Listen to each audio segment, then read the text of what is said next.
嫌犯在幼年会采用虐杀动物等方式发泄自己的杀人欲望，但随着时间的推移，他需要更高层次的满足。整个杀戮行为始于半年以前，他一定是在那个时间段受到了特定的刺激，比如失业、生意失败、亲人去世、恋人分手等等等等。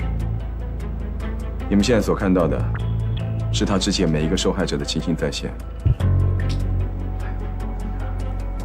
我们可以很明显的看出，最初的受害者先被砍断颈部，再是左右上肢与左右下肢，每一个肢解部分都有多次的刀砍痕迹。但到了最后一个受害者，罗教授，您是说这具尸体是在同一时间一下子被分解成6块的？2只手怎么能同时砍下6把刀？难道凶犯还有同伙？可是你也说过，整个案情全套模式都表明，凶犯是独立作案。再怎么配合默契的同伙，也不可能做到真正的同时切割。凶手的确是一个人。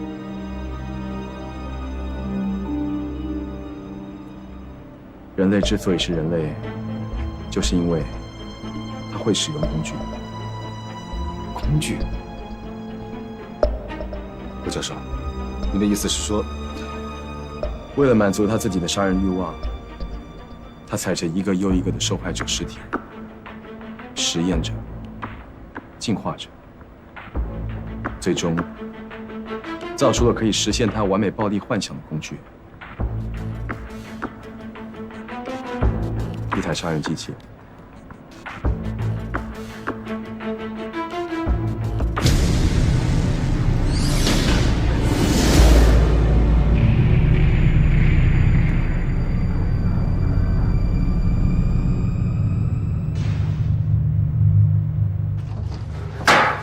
瑶瑶，王叔，瑶瑶，我去过公安局了，警察说我小金可能还活着。王叔，你先坐。你放心，警察一定会尽全力把小金给救出来的。王叔，别着急。听说办这个案子最关键的人就是那个住别墅从国外回来的专家。我砸过他的门，我得罪过他。瑶瑶，我求求你，你去替我给他赔个不是。要不你带着我去给他跪下，我给他磕头，让他别计较。那一定把我儿子给我救回来。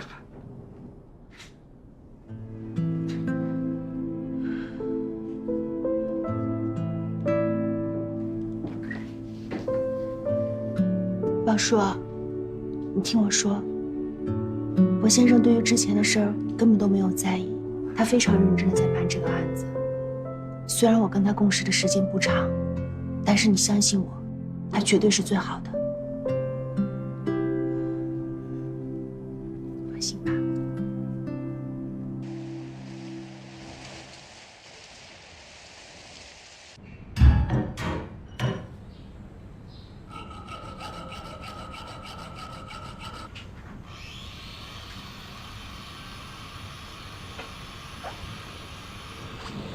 你真的相信吗？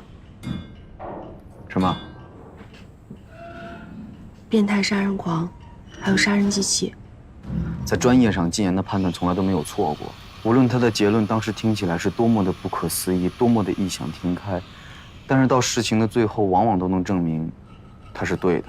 虽然很多时候我们也希望他错。他真的能做出来吗？就单凭尸体伤口的形状和力度什么的。杀人机器的事儿不知怎么就传了出去，而且越传越离谱，好多家长都不敢让孩子出门。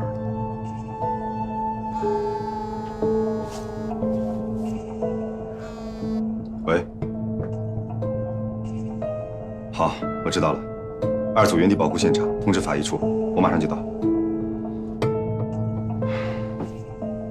去埋尸的小树林1公里处，又发现了一具尸体。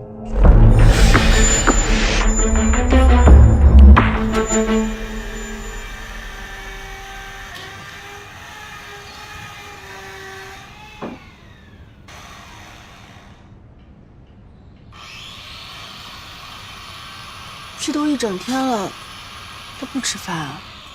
他一进入工作状态就是这个样子。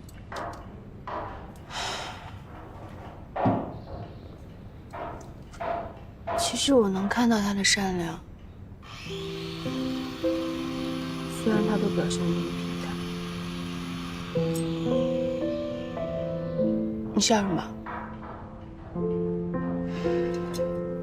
他说的对。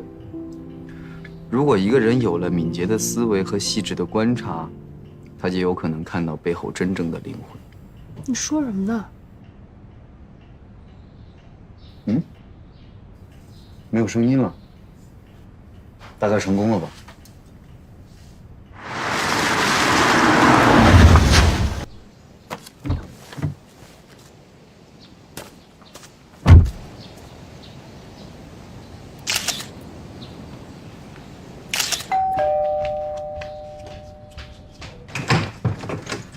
旭然，你怎么来了？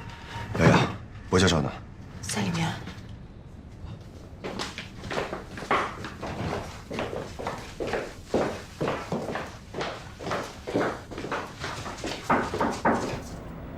进来。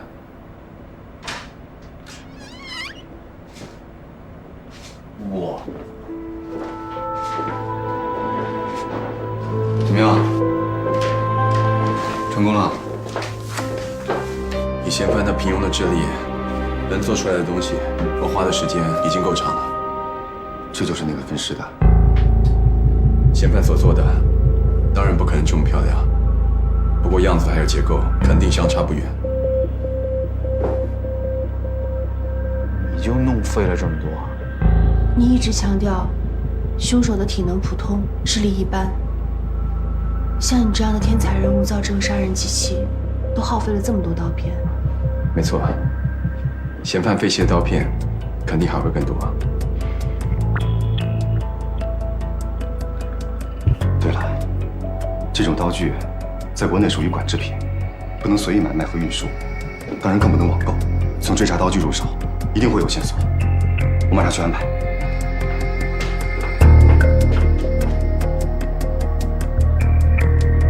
这个人就是来看刀的。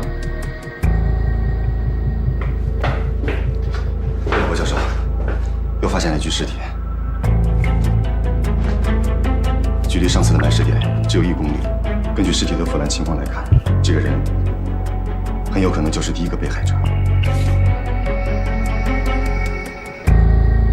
从骨骼发育情况来看，死者和其他受害人一样，都是15岁左右的未成年男性。死亡时间大概应该在去年的1月中到2月初。我核查过相邻时间段的所有失踪档案，没有找到相符合的记录。尸体虽然已经完全腐坏，但应该可以采用 DNA。可以啊，但是我们没有这么完备的数据库进行比对啊。也就是说，这个孩子究竟是谁，我们可能没有办法知道。